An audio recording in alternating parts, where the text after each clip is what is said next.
yesterday was not dominated by events on the ground or by the economic crisis, but by the conviction by a court in the Donetsk People's Republic of three fighters, two British, one Moroccan, who had fought with the Ukrainian armed forces and whom the Russian authorities and the Donetsk authorities refer to as mercenaries. And the court in the Donetsk People's Republic proceeded to pass down a death sentence upon all three. Now, on this point, I wish to make my views on this entirely clear. First of all, I am an opponent of the death penalty. Secondly, I regard the whole legal proceedings against these three individuals as completely wrong and misconceived. I say wrong because it is based upon human rights, war crimes laws, which to my mind simply do not apply. This is in effect a violation of the rights of these three individuals, who to my mind are clearly combatants under the Geneva Convention. Now, I say that, I appreciate that a great many people believe that mercenaries or people who engage in wars should receive punishment, even if not perhaps always the death penalty. But the law is what it is, and we can't just make it up and change it as suits us. If we do so, it ceases to be law. And I also think this is misconceived for a further reason. I believe that the reason the Russian authorities and the Donetsk authorities have taken this step is because they believe or assume that imposing these sort of death sentences on these three individuals is going to act as a deterrent against other people who might be inclined to come and fight in the war in Ukraine, and that the Russians have been very anxious and determined to prevent them doing so. And in fact, it's been widely known for some time that they've been targeting mercenaries, or people whom they refer to as mercenaries, fighting on the Ukrainian side in this war. Well, I think this is misconceived because, to my mind, the number of people who are actually joining up to fight for Ukraine in this war is dwindling anyway. I dislike these kind of rationalizations for what I consider to be wrong and illegal acts, and I would say anyway that this rationalization, it seems to me, doesn't apply anyway. Anyway, that, I want to make it clear, is my own view. I know there will be people who will contest it. I'm happy to argue with this in another place, but I suppose I must now proceed with further discussions about the events in Ukraine itself. Having said that, I want to repeat, these are my views. I am opposed both to the trial and of the sentence upon these three men, just as I am equally opposed to the trial and sentences of Russian soldiers that the Ukrainian military and the Ukrainian authorities have been conducting. It seems to me that these people are being prosecuted, again, without any legal basis or foundation, on a completely misapplied principle of war crimes trials, which certainly and absolutely do not apply in these cases. And I think both sets of proceedings are wrong. Now, the reason I mentioned these Ukrainian cases of Russian soldiers is not in order to provide some kind of balance, but because there is some suggestion apparently that the Russians are going to try and use these three soldiers, these three mercenaries as they call them, for a prisoner swap. Well, I hope that happens, but I want to make it clear that I strongly disagree with this whole approach shown by the Russians in this case and by the Ukrainians in the previous case. Anyway, we need now to look at the situation in the war. And again, there's been news on the battlefronts of Russians advancing ever more closely to the towns of Bakhmut and Slavyansk as they edge ever more closely to achieving their victories in Donbass.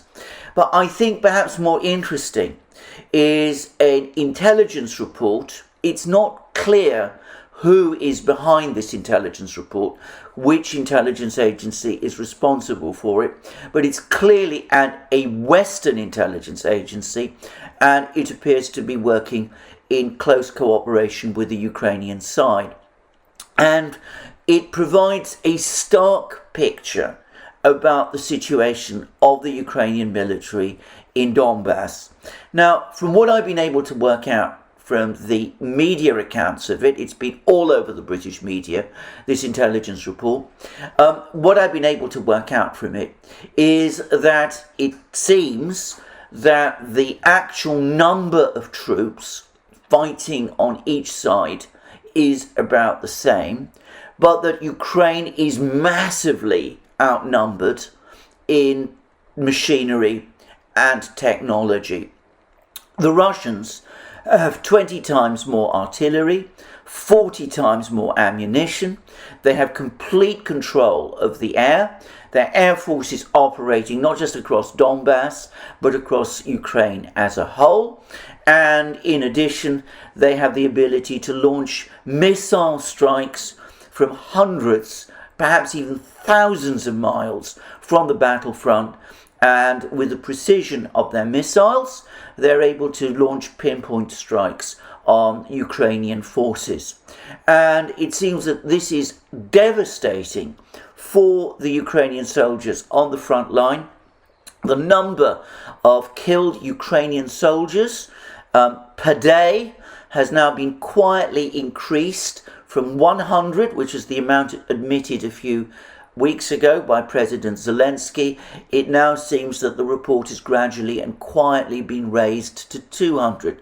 200 dead soldiers a day. I'm not going to even try and guess how many are wounded, how many are taken prisoner, but 200 a day, that is 1,400 a week. And on top of that, it seems, according to this report, that more and more Ukrainian soldiers, faced by these appalling casualties, faced by this terrible situation that they find themselves in Donbass, that more and more of them are deserting, and that morale amongst Ukrainian soldiers, unsurprisingly, is falling. Now, the intelligence report talks again about this mirage of large numbers of Western weapon systems, guns, artillery, howitzers, rocket launchers being supplied to Ukraine. It admits, by the way, that Ukraine has almost entirely run out of ammunition for its own long-range rocket launchers, its Uragan and Smerch systems, whereas the Russians appear to have an abundance of ammunition for both. As I have said in the past, the United States and the Western powers face fundamental political, economic, technological, and above all, logistical constraints, which make it simply impossible for them to replace the losses Ukraine has already experienced. And I would add that in terms of replacements of losses, it's striking that the only discussion now seems to be about replacing losses in Ukrainian artillery. It seems to be widely accepted that Ukraine's armoured forces have been essentially destroyed. There's the drabs of tanks supplied from Eastern Europe, that the numbers of those appears to have dwindled almost to nothing now. And Ukraine basically lacks armour. And of course, if you have troops in the field, in a situation where the other side has overwhelming advantage in artillery, well, those troops are incredibly vulnerable if they're not sheltered by trenches or bunkers or buildings of some kind. They simply cannot operate in open ground under the potential attack of artillery fire, Russian artillery fire. So all of this, to my mind, reinforces the point I've been making repeatedly in programme after programme. Ukraine simply cannot win this war. It is putting its army through hell by having it fight like this in Donbass. And continuing to fight in this way is simply throwing away the lives of soldiers. 200 a day, according to the latest estimates. Russian estimates, of course, are higher. And how much more of this is Ukraine, are the Ukrainian people, is the Ukrainian army supposed to accept? Well, I would have thought this provides compelling reasons for Ukraine to now start to sit down and negotiate with the Russians to basically accept Russian demands. They were advised to do this right at the start of the war by the Israeli Prime Minister Bennett, who had a clearer understanding, it seems to me, of the balance of forces than many people in the West do. But his advice was ignored. They've been given apparently similar advice by all sorts of other people, but the Ukrainians, listening to the false counsels of people like Boris Johnson, the British Prime Minister, Ursula von der Leyen, the EU Commission President, and the US Secretary of State Antony Blinken, they have instead continued with this war, and it is proving disastrous for them. And unfortunately, there seems to be no signs still of the Ukrainians shifting their policy. I was reading more speeches by President Zelensky. He continues to claim that Ukraine is holding out in Severodonetsk, even as Ukrainian sources from the ground confirm that the Ukrainians have been driven out of all the residential buildings, areas of Severodonetsk. They're only holding out in this one factory area outside the city, and doing so at horrific cost. Zelensky incredibly is still talking about the Ukrainians holding on in Severodonetsk, and he is still making this astonishing claim that the Battle of Severodonetsk is the battle which will decide the larger battle of Donbass and perhaps of the war itself.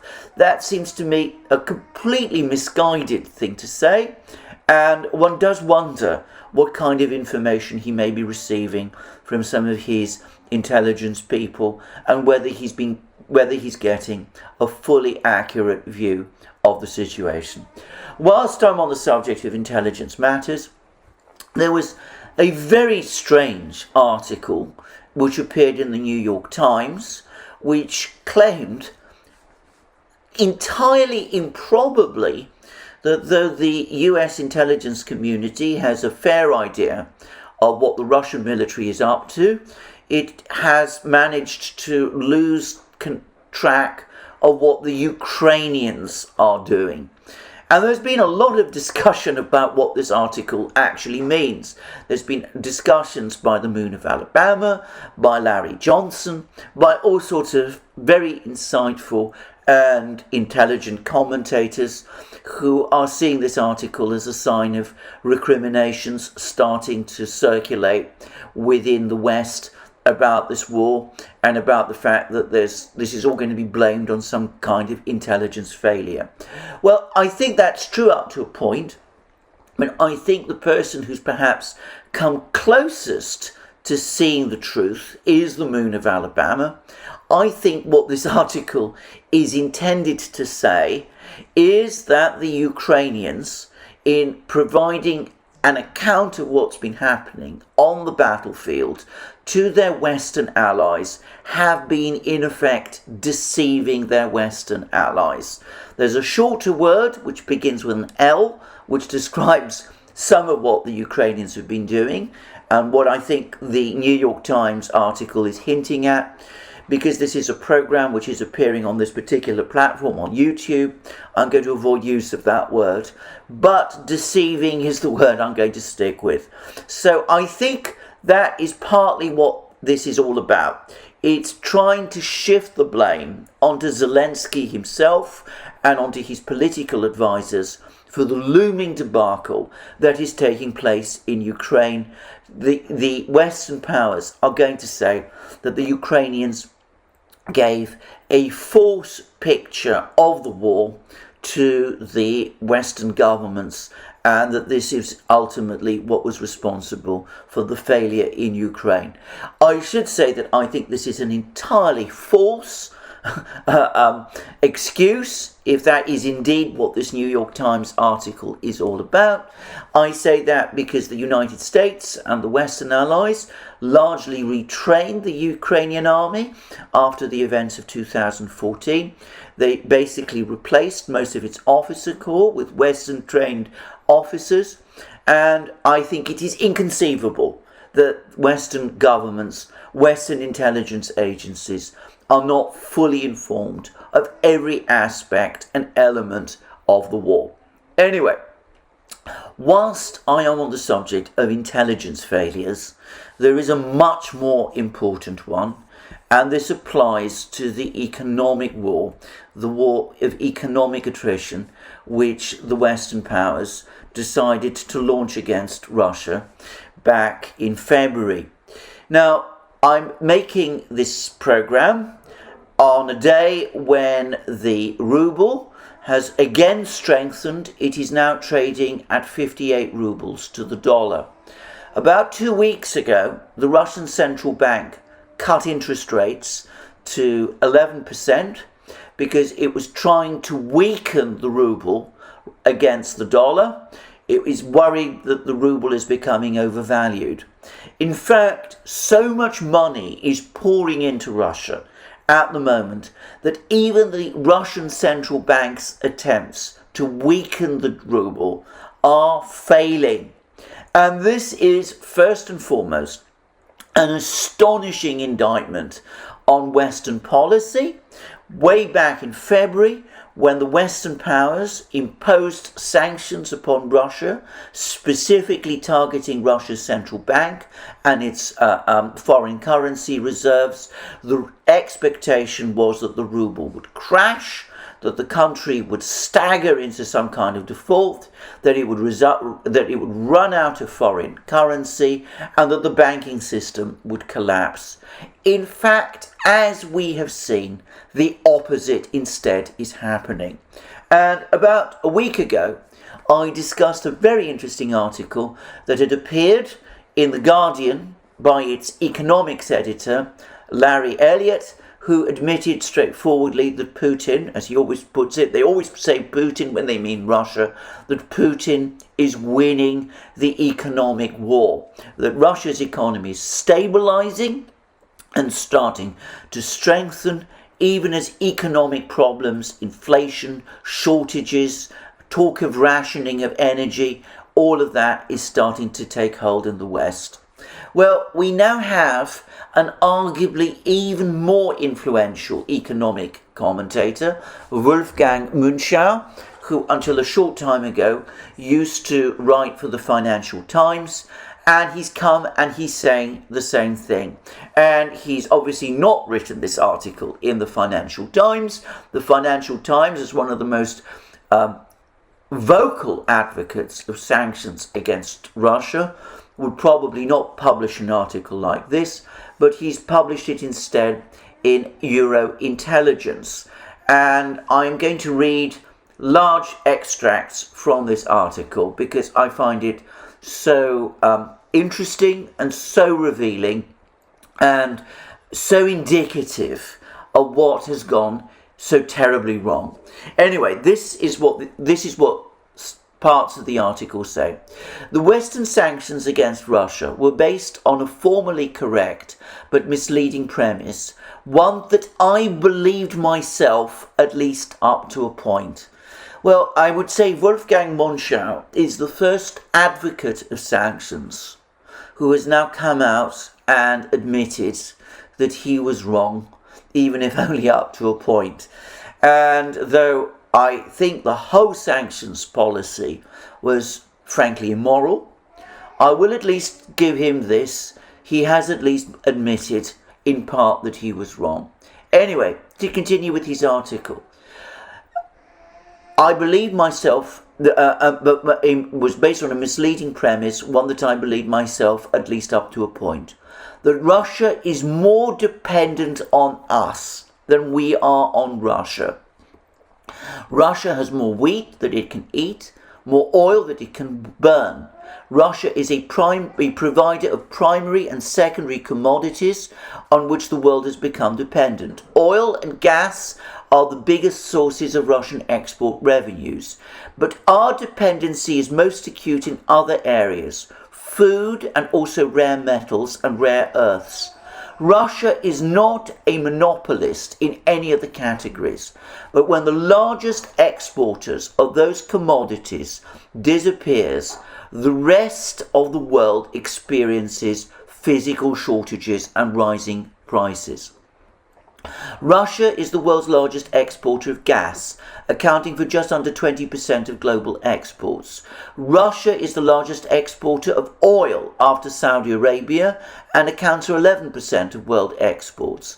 It is the largest exporter of fertilizers and of wheat. Russia and Ukraine together account for almost a third of global wheat exports. Russia is the world's largest exporter of palladium, a metal that is critical in the production of catalytic converters and fuel cells. Russia is also the largest world exporter of nickel, which is used in batteries and in the production of hybrid cars. German industry is warning that it is reliant not only on Russian gas, but on other critical supplies from Russia. Did we think this through? That's Wolfgang Munchau's comment. Did we think this through? I've been saying on the Duran, my colleague and I, Alex Christoforou, have been saying that Western governments did not think this through. So I regard that from Munchau as a rhetorical question, because clearly they did not think this through. Anyway, to continue with his article, did we think this through? Did the foreign ministries that drew up the sanctions discuss at any point what we would do if Russia were to blockade the Black Sea and not allow Ukrainian wheat to leave the ports? Well, that's actually a misconception. That's not even what's happening. But anyway, to continue, did we develop an agreed upon response to Russian food blockades? Did we think we can adequately address a global starvation crisis by pointing the finger at Putin? The lockdown taught us a lot about our vulnerability to supply chain shocks. It has reminded Europeans that they have only two routes to ship goods en masse to Asia and back, either by container or by rail through Russia. We had no plan for the pandemic, no plan for a war, and no plan for when both are happening at the same time. The containers are stuck in Shanghai, the railways closed because of the war. Economic sanctions work when the target is small. South Africa in the 1980s, that's a misconception as well, by the way. It wasn't sanctions that caused change in South Africa, but never mind. Iran, North Korea, Russia is much larger. The relevant size indicator is not GDP. In terms of GDP, Russia is the size of the Benelux countries or Spain. Again, that's wrong. I didn't say I agreed with every part of this article. The GDP metric ignores network effects. Those network effects are sufficiently large to render the instrument of economic sanctions unsustainable. If you cut world supply by a permanent 10, 20 or 40%, depending on the commodity, you cannot physically generate the same output that we generate now at the same prices. The economy reacts through higher prices and falling demand and supply. I have concluded that we are all too connected to be able to impose sanctions on each other without incurring massive self-harm. You may argue that it is worth it If you do, you sound like the tenured economics professor who argues that a rise in unemployment is a price worth paying. And then he goes on to say, I can only see a single scenario in which the imposition of economic sanctions would work to our advantage. If we manage to get rid of Putin and he is replaced by a pro-Western democratic leader. That may well be the US administration's ultimate war aim, but it is a long shot. Unless we cut a deal with Putin with the removal of sanctions as a component, I see a danger of the world becoming subject to two trading blocs, the West and the rest. Supply chains will be reorganized to stay within them. Russia's energy, wheat, metals and rare earths will be consumed, but not here. We keep the Big Macs. I'm not sure the West is ready to confront the consequences of its actions. Persistent inflation, reduced industrial output, lower growth and higher unemployment. To me, economic sanctions look like the last hurrah of a dysfunctional concept known as the West. The Ukraine war is a catalyst of massive deglobalization. Now, as I said, there's lots in this article which I don't agree with. I think he's got many things wrong. Wolfgang Munchau has got many things wrong. He's admitted he misunderstood the original impact of the sanctions. He thought that the Russians were in the weaker position. It's turned out that they are in the much stronger position. And as I said, we've seen how the strengthening of the ruble, the stability of the financial system, the Russian financial system, the steady recovery of Russian industry. We've just received news yesterday that the giant Avtovaz car factory has now restarted production, having apparently sorted out its problem of replacing imported Western components. The Russians are in a much better position to absorb the sanctions challenge than we are in the West. Now, Wolfgang Munchau has understood this. Larry Elliott in The Guardian has understood this. I'm sure there's many people in the business world who understand this as well. The big question, the unanswered question is, when will the political class understand it too? When will they start taking the kind of steps that need to be taken, both to acknowledge the fact that Ukraine cannot win this war in military terms, in fact it is certain to lose, and that the West is causing massive damage to its economies, to its living standards, to its long-term geopolitical position by sustaining this economic war of attrition against Russia. People like Munchau understand it. People like Larry Elliott understand it.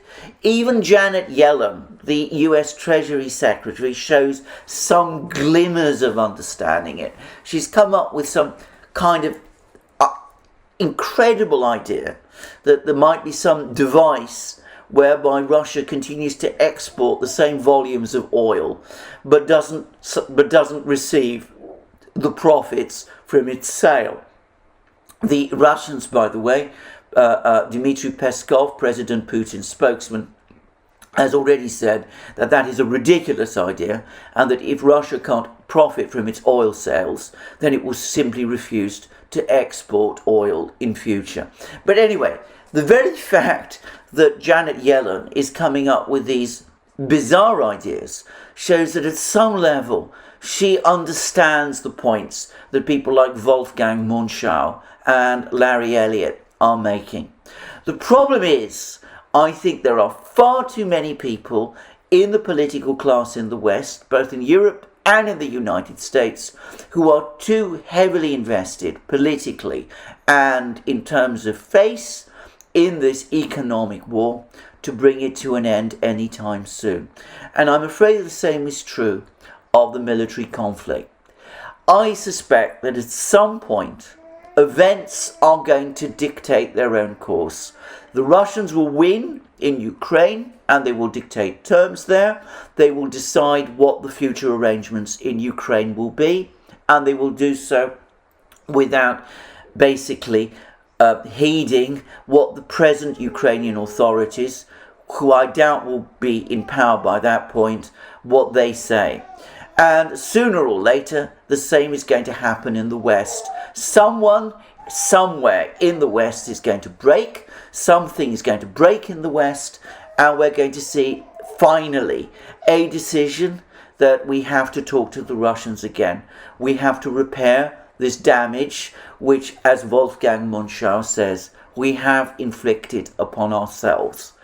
All I would say again is that if we grasp this nettle now, if we do it now, we will limit that damage to the extent that we can. In other words, if we wait, the damage obviously will be far greater. Well, the choice is ours. I wonder what choice it is that we in the West take. Looking at the political complexion of our governments, I am sceptical, frankly, that they have any real grasp or idea of what to do in this situation, but one can only wait and see.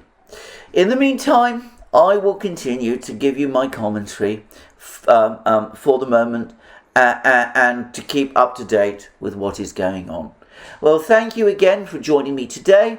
Remember, you can catch me and our other programs on the Duran and Alex Christoforo's own channel, on our other platforms, Rumble and Locals, and also on Super U and Odyssey. You can also support our work via Patreon and Subscribestar. You'll find links under this video. You can also go to our shop and buy the wonderful things that you see, including this Good Day t-shirt that I'm wearing at the moment. And if you've liked this video, please remember to check your subscription and also to tick your like button to this video. Well, thank you for joining me again today. I look forward to you joining me again in future programs, and have a very good day until then.